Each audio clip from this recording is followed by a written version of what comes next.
Et quand la tristesse arrive, je sais tu es là, toujours près de moi.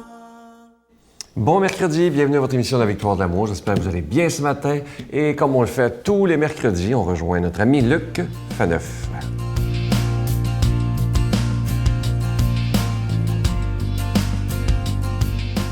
Bonjour, merci d'être là, si fidèle à votre rendez-vous quotidien, l'écoute de la parole de Dieu, mais aussi l'écoute de l'Évangile selon François, cette chronique que l'on développe depuis plusieurs mois déjà, où l'on apprend avec François, parce que les papes sont inspirés, ont beaucoup à nous enseigner sur comment être, comment devenir de meilleurs chrétiens. Aujourd'hui, une réflexion du pape François dans un tweet, dans un gazouillis, qui date du 22 septembre dernier. Il s'adresse aux prêtres, et vous allez voir, ça nous concerne chacune. Alors il dit aux prêtres, « Il y a un lieu privilégié pour faire vivre la miséricorde, pour rencontrer les plus petits. C'est le confessionnal. Quand un homme et une femme te montrent sa misère, s'il te plaît, ne l'arrête pas, ne le punis pas. » Oui, c'est le pape qui parle. Il continue à parler aux prêtres, « Si tu n'as pas de péché, jette la première pierre. » On voit bien l'humour du pape François. « Sinon, pense que toi, prêtre, à ce moment, tu tiens un trésor dans la main. Et ce trésor, c'est la miséricorde du Père. Ne vous fatiguez pas de pardonner, comme le faisait Jésus, termine le pape François. Extraordinaire texte, extrêmement riche, qui s'adresse aux prêtres du monde entier et qui aussi s'adresse, je dirais particulièrement peut-être à nous, peuple québécois, dont beaucoup de gens, ça n'a pas été mon cas, peut-être c'est une question d'âge, avons souffert des fois de l'exercice de la miséricorde qu'on appelle le confessionnal ou laisse confesser, ou des fois, et là attention, je ne dis pas que les prêtres n'étaient pas de mauvaise foi, je pense que c'est une question de formation, mais disons, voilà, ils creusaient un petit peu dans les détails, puis là c'était des expériences qui étaient parfois humiliantes, et même des fois, ils refusaient l'absolution, ils refusaient le pardon parce qu'ils jugeaient que, je ne sais pas, on n'avait pas assez le ferme propos, l'intention de se corriger. Et donc, beaucoup sont ressortis du confessionnal avec, comment dire, une expérience difficile, une expérience traumatisante parfois même, et ça les a choqués. Évidemment, ça a éloigné beaucoup de gens de l'Église. Et là, le pape dit, attention, attention, non, vous ne devez pas avoir cette approche, les prêtres. Le confessionnal est un lieu de miséricorde, un lieu d'écoute. Et peut-être si vous avez déjà vécu les confessions dans votre vie, moi je sais que j'en ai vécu quelques-unes, où je suis arrivé, je me suis mis à pleurer dans le confessionnal. Et Dieu merci, je suis tombé sur un pape selon le cœur de François, n'est-ce pas, qui m'a accueilli, qui m'a consolé, qui est même sorti une fois pour me serrer dans ses bras. Le confessionnal est un lieu de libération, est un lieu d'amour. Il ne faut pas oublier, jamais oublier l'essentiel. Dans le christianisme, tout tourne autour de l'amour du Père. Si on va se confesser, c'est pas pour se faire humilier. Si on va se confesser, c'est pour rencontrer l'amour de Dieu qui nous précède, qui nous devance, qui est toujours là. Quand on va se confesser, Dieu est là pour nous prendre dans ses bras. Puis à la limite, il s'en fout de nos péchés. Il veut juste nous dire, je t'aime, viens à moi, je t'aime, viens à moi, je t'aime. Bonne journée à vous. Notre Père qui es aux cieux, que ton nom soit sanctifié, que ton règne vienne, que ta volonté soit faite sur la terre comme au ciel. Donne-nous aujourd'hui notre pain de ce jour. Pardonne-nous nos offenses comme nous pardonnons à ceux qui nous ont offensés. Ne nous laisse pas entrer en tentation, mais délivre-nous du mal, car c'est à toi qu'appartient le règne, la puissance et la gloire pour les siècles des siècles. Amen. Bonjour tout le monde, j'espère que vous allez bien. Simplement pour vous rappeler qu'à la mi-novembre, je serai parmi vous, le Braillon sera parmi vous, pour une retraite basée sur la spiritualité, basée sur la santé, basée sur l'amour. Et je vais vous expliquer, c'est sûr, je vais vous parler de santé, c'est mon domaine, mais surtout de l'importance de la prière sur le cerveau et sur le physique et sur la vie en général. C'est un rendez-vous que je vous donne, j'espère que vous serez des nôtres parce que c'est une retraite extraordinaire. La Victoire de l'amour vous invite à une retraite spirituelle à Edmundston, Nouveau-Brunswick, les 13, 14 et 15 novembre 2015 sous le thème « Dieu est miséricorde, il espère et pardonne ». Venez vivre des moments de ressourcement inoubliables en compagnie de l'abbé Robert Lemire, sœur Angèle, le docteur Gilles Lapointe, Sylvain Charon et Miguel Padilla à l'hôtel Four Points by Sheraton à Edmundston. Réservez rapidement à notre bureau au 514-523-4433 ou sans frais au 1-888-811. 92 91. Venez vivre une fin de semaine exceptionnelle, remplie d'amour, de paix et de joie. Comme je vous le disais la semaine dernière, en ce mois du rosaire, le mois d'octobre, ce mois dédié à la Vierge Marie, il n'y aura pas de cadeau du mois avec un don. Parce que, vous le savez, je vous en ai parlé souvent, les derniers mois étaient assez difficiles au niveau des dons.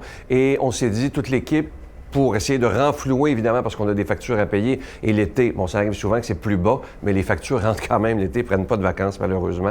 Et on a donné cette difficulté-là à la Vierge Marie en lui disant de s'en occuper. Moi, j'y crois profondément. Il y a des gens qui vont se dire, mais comment ça fait qu'ils parlent d'argent d'une émission religieuse? Vous savez, ça fait 20 ans qu'on est plus que 20 ans qu'on est là et on doit payer pour être à la télévision, que ce soit pour la production, la diffusion. Et je dis souvent aux gens, l'important, c'est pas de se vider les poches. L'important, il y a des gens qui peuvent donner $1, $2, il y en a qui peuvent donner 5, il y en a qui peuvent donner beaucoup plus selon leurs moyens.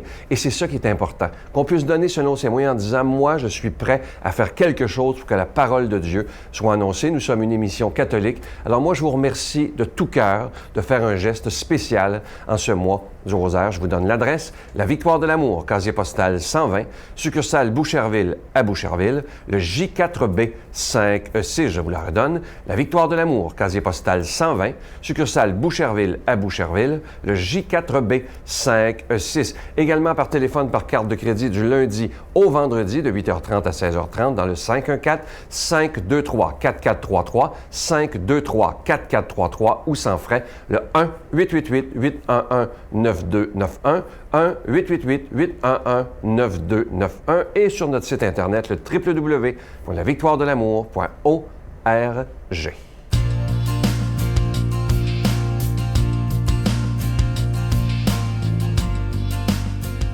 Mon Dieu, donnez-moi la sérénité d'accepter les choses que je ne peux changer, le courage de changer les choses que je peux et la sagesse d'en connaître la différence. Amen. Aujourd'hui, pour proclamer la parole de Dieu, on rejoint quelqu'un qui est avec nous depuis les tout débuts à la Victoire de l'Amour, l'abbé Jean Desclos.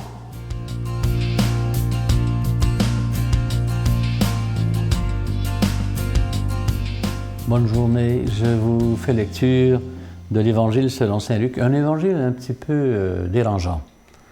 Jésus disait « Malheureux êtes-vous, pharisiens, parce que vous payez la dîme sur toutes les plantes du jardin, comme la menthe et la rue, et vous laissez de côté la justice et l'amour de Dieu. Voilà ce qu'il fallait pratiquer sans abandonner le reste. Malheureux êtes-vous, pharisiens, parce que vous aimez les premiers rangs dans les synagogues et les salutations sur les places publiques. Malheureux êtes-vous parce que vous êtes comme des tombeaux qu'on ne voit pas et sur lesquels on marche sans le savoir. Alors, un docteur de la loi prit la parole. « Maître, en parlant ainsi, c'est nous aussi que tu insultes. » Jésus reprit, « Vous aussi, les docteurs de la loi, malheureux êtes-vous, parce que vous chargez les gens de fardeaux impossibles à porter, et vous-même, vous ne touchez même pas ces fardeaux d'un seul doigt. » C'est rare qu'on a dans les textes, les paroles de Jésus, des malédictions. Ça nous étonne un peu. Dans Saint Luc, le récit des béatitudes est associé au récit des malédictions aussi dans un autre chapitre de l'Évangile. L'idée qu'on ne peut pas passer à travers les mailles du filet de la bonté en faisant semblant. Il y a l'expression « sépulcre blanchi », on ne les voit pas. Mais c'est des gens qui n'ont vraiment pas de consistance morale et spirituelle. Il s'en prend aux pharisiens, aux docteurs de la loi, en passant. Le docteur de la loi qui prend la parole, il aurait mieux valu qu'il ne parle pas, parce qu'il a attiré les foudres sur lui et ses collègues. Les docteurs de la loi qui sont obsédés par la lettre de la loi et qui imposent aux gens des obligations qui ne sont pas faciles à porter, puis qu'eux n'observent pas. Alors, on demande aux gens, je me souviens toujours, c'est le même exemple que je reprends, quand j'étais responsable du camp Jouvence dans la région de Sherbrooke, où on recevait des jeunes, des ados, c'était interdit de fumer au camp. À l'époque, tout le monde fumait, mais au camp, on ne fumait pas. Et les responsables d'équipe reprenaient la consigne tout en fumant devant les jeunes, en leur disant « Vous savez, là, c'est interdit de fumer ici. On ne peut pas faire ça. » Dire aux gens « Ne fumez pas en fumant devant eux. » Bien, c'est un petit peu de ça qu'il est question dans ce texte-là. L'hypocrisie. Ah, l'hypocrisie, je connais un monsieur Pape qui s'attaque actuellement à l'hypocrisie dans l'Église, dans les hautes sphères de l'Église, à Rome et ailleurs, où on fait semblant, on joue le jeu du système, puis il y a à faire un ménage dans notre manière de vivre pour qu'on soit cohérent entre ce que l'on dit et ce que l'on fait. Et le scandale de la pédophilie a été le lieu par excellence de réveiller les consciences là-dessus dans l'Église. Il n'est pas question qu'on ait double vie. Et les pharisiens étaient les spécialistes, quelques pharisiens bien sûr, de l'incohérence entre le dire et le faire. Ce ne sont pas ceux qui disent, répètent, Seigneur, Seigneur, qui vont entrer dans le royaume, dit Jésus. Ce sont ceux qui font la volonté du Père. Déclaration de bonne volonté, c'est une chose, on appelle ça des pieuses intentions. Et la formule veut que l'enfer est pavé de bonnes intentions. Hein? On ne passe pas à l'action. Et alors, il y a la malédiction s'adresse à ceux qui ne bougent pas ou qui font semblant de faire le bien tout en faisant le mal. Et dans beaucoup de cas, dans les évangiles, le message est un petit peu dérangeant quand Jésus va dire « Celui qui a reçu un talent et ne l'a pas fait fructifier, il mérite d'être puni. » Pas pour l'avoir volé ou gaspillé, pour ne pas avoir pris le risque du bien. Et donc, la vraie religion, c'est une transformation du cœur pour vivre intensément ce que l'on peut identifier comme un idéal de sainteté, un idéal de bonne vie, de bonne conduite. Il ne faut pas seulement le déclarer, il faut le faire. Alors, on peut tricher l'impôt, c'est pas grave si ça ne paraît pas, mais non. Il faut être cohérent, aller jusqu'au bout de notre honnêteté, de nos valeurs, de nos engagements dans tous les domaines. Et c'est ce qui va changer la figure de l'Église aujourd'hui pour que nous soyons de vrais témoins d'un évangile qui appelle à une conversion du cœur. La formule « Heureux les cœurs purs, ils verront Dieu », les cœurs purs, ce sont les cœurs transparents qui ne disent pas l'envers de ce qu'ils font et qui ne font pas l'envers de ce qu'ils disent. Je vous souhaite une excellente journée et je vous bénis de tout cœur au nom du Père et du Fils et du Saint-Esprit. Amen. Je vous salue Marie, pleine de grâce. Le Seigneur est avec vous. Vous êtes bénie entre toutes les femmes et Jésus, le fruit de vos entrailles, est béni.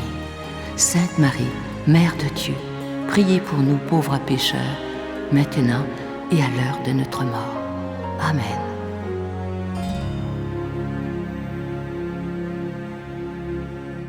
Je m'adresse maintenant aux gens de l'Est du Québec et du Nouveau-Brunswick. Évidemment, vous savez que la retraite s'en vient. C'est dans moins d'un mois.